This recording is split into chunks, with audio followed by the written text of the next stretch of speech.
अब बात करते हैं बिजनेस की खबरों की। चीन से जारी तनाव के बीच शेयर बाजार में आज भारी उतार चढ़ाव देखने को मिला। हालांकि कारोबार के आखिरी घंटे में अच्छी रिकवरी आई और बाजार हरे निशान में बंद होने में कामयाब रहे।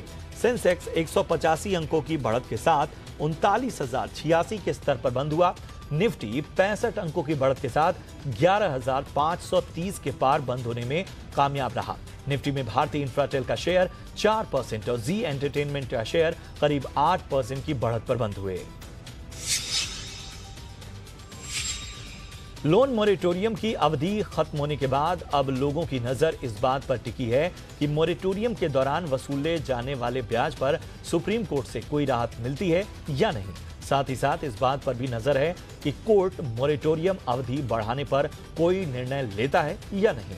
आज सुप्रीम कोर्ट में हुई सुनवाई के दौरान याचिकाकर्ताओं की तरफ से वकील जबरदस्त दलीलें देते नजर आए। याचिकाकर्ताओं के वकील राजीव दत्ता ने कहा कि एसबीआई ने साफ कहा है कि वो मोरेटोरियम के बाद अतिरिक्त ईएमआई वसूलेंगे। उन्होंने कहा कि बैंक जब कमर्शियल संस्था है तो रिजर्व बैंक कोरोना के बीच उन्हें बचाने की कोशिश क्यों कर रहा है।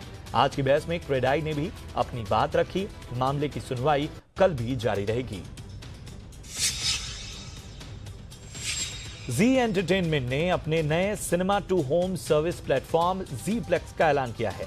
जी प्लेक्स प्रोड्यूसर्स के लिए डिजिटल डिस्ट्रीब्यूशन मॉडल है जो जी5 के ओटीटी पर भी उपलब्ध रहेगा। यह देश और विदेश दोनों ही जगहों पर होगा। कंपनी ने इसके लिए dish D2H, Tata sky, Airtel digital TV के अलावा कई दूसरे इंटरनेशनल प्लेटफॉर्म्स के साथ हाथ मिलाया है। कंपनी ने कहा है कि जी प्लेक्स के जरिए ग्राहक अपनी पसंद की नई रिलीज फिल्में घर बैठे ही आकर्षक कीमत पर देख पाएंगे। ये प्रति फिल्म पेमेंट पर आधारित होगा। इस ऐलान के बाद आज जी एंटरटेनमेंट के शेयरों में जोरदार उछाल देखा गया। हैप्पीएस्ट माइंड्स टेक्नोलॉजी का आईपीओ 7 सितंबर को खुलने वाला है। कंपनी इस इशू के जरिए 702 करोड़ रुपए जुटाने वाली है। आईपीओ 9 सितंबर तक खुला रहेगा। कंपनी ने आईपीओ के लिए 165 रुपए से 166 रुपए का प्राइस बैंड रखा है। इस डिजिटल ट्रांसफॉर्मेशन और आईटी सर्विसेज कंपनी के इशू में 110 करोड़ रुपए के फ्रेश शेयर जारी किए जाएंगे। निवेशक न्यूनतम 90 शेयरों के लिए बोली लगा सकते हैं।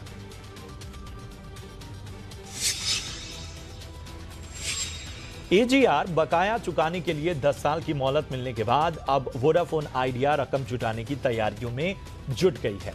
वोडा आइडिया ने बताया कि फंड जुटाने को लेकर 4 सितंबर को बोर्ड की बैठक होगी। इसमें रकम जुटाने के प्रस्तावों पर चर्चा होगी। कंपनी ने बताया कि पब्लिक इशू, प्रेफरेंशियल अलॉटमेंट, इसके अलावा प्राइवेट प्लेसमेंट सहित QIP के जरिए रकम जुटाने पर चर्चा होगी। आपको बता दें कि 31 मार्च तक कंपनी को एजीआर बकाये का 10% चुकाना है। वोडा आइडिया पर 50,000 करोड़ रुपए से ज्यादा का बकाया है। आने वाले दिनों में आपके मोबाइल बिल में बढ़ोतरी हो सकती है। टेलीकॉम कंपनियों ने अपने टैरिफ में कम से कम 10% की बढ़ोतरी के संकेत दिए हैं।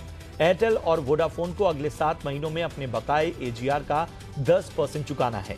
कल ही सुप्रीम कोर्ट ने एजीआर बकाये के भुगतान के लिए कंपनियों को 10 साल का वक्त दिया था। 31 मार्च तक कंपनियों को बकाये का 10% चुकाना होगा। इसी को देखते हुए कंपनियां टैरिफ बढ़ाने का प्लान कर रही हैं। कंपनियों को उम्मीद है कि इससे अतिरिक्त देनदारी का बोझ हल्का किया जा सकता है। अगस्त महीने में गोल्ड इंपोर्ट में भारी इजाफा हुआ है। न्यूज एजेंसी रॉयटर्स ने सूत्रों के हवाले से बताया है कि अगस्त में भारत ने करीब 60 टन गोल्ड का इंपोर्ट किया है। ये पिछले साल अगस्त में 32 टन रहा था। अगस्त में गोल्ड इंपोर्ट पिछले 8 महीने में सबसे अधिक है। लॉकडाउन में ढील के बाद सोने की निवेश मांग में सुधार के चलते इंपोर्ट में ये बढ़ोतरी दर्ज की गई है। आपको बता दें कि भारत दुनिया में सोने का दूसरा सबसे बड़ा कंज्यूमर देश है। लॉकडाउन में ढील के बाद जुलाई के मुकाबले अगस्त में बेरोजगारी दर में इजाफा हुआ है। CMIE की रिपोर्ट के मुताबिक अगस्त में बेरोजगारी की दर 8.35% रही, जबकि जुलाई में इससे कम 7.43% थी। रिपोर्ट के मुताबिक अगस्त में शहरी इलाकों में बेरोजगारी दर 9.83% थी, जबकि ग्रामीण इलाकों में बेरोजगारी दर का आंकड़ा 7.65% रहा। जानकारों का कहना है कि देश में आर्थिक गतिविधियां शुरू हो चुकी हैं। धीरे धीरे अनलॉक किया जा रहा है और उसके बाद भी जॉब की स्थिति चिंताजनक होना सरकार के लिए मुश्किल का सबब बन सकती है। कोरोना महामारी के चलते अमेरिका, ब्रिटेन, जापान और कनाडा के बाद अब ऑस्ट्रेलिया भी आर्थिक मंदी में फंस चुका है। आज जारी सरकारी आंकड़ों के मुताबिक जून तिमाही में ऑस्ट्रेलिया की जीडीपी में 7% की गिरावट दर्ज की गई। ऑस्ट्रेलियन ब्यूरो ऑफ स्टैटिस्टिक्स के मुताबिक इसके पहले मार्च तिमाही में भी देश की जीडीपी में 0.3% की गिरावट थी। अर्थशास्त्र के नियमों के मुताबिक लगातार 2 तिमाहियों में जीडीपी घटने के बाद मान लिया जाता है कि अर्थव्यवस्था आर्थिक मंदी में फंस चुकी है।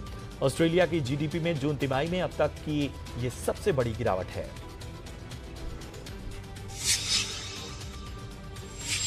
देश के सबसे बड़े बैंक एसबीआई ने अपने ग्राहकों की सुरक्षा के लिए एक नई सर्विस की शुरुआत की है। नई सर्विस के तहत अगर आप एटीएम में जाते हैं और अपना बैलेंस या मिनी स्टेटमेंट चेक करना चाहते हैं तो एसबीआई आपको एसएमएस भेजकर अलर्ट करेगा। बैंक ने ट्विटर हैंडल पर कहा है कि वो ग्राहकों को एटीएम फ्रॉड से बचाने के लिए नया फीचर शुरू कर रहा है। बैंक के मुताबिक अगर ट्रांजैक्शन कोई और कर रहा है तो एसएमएस ग्राहक तुरंत अपना डेबिट कार्ड ब्लॉक करा सकेगा। बैंक ने अपने ग्राहकों को सतर्क रहने को कहा है। साथ ही ये भी कहा है कि इंक्वायरी या मिनी स्टेटमेंट से संबंधित एसएमएस अलर्ट को बिल्कुल भी नजरअंदाज ना करें।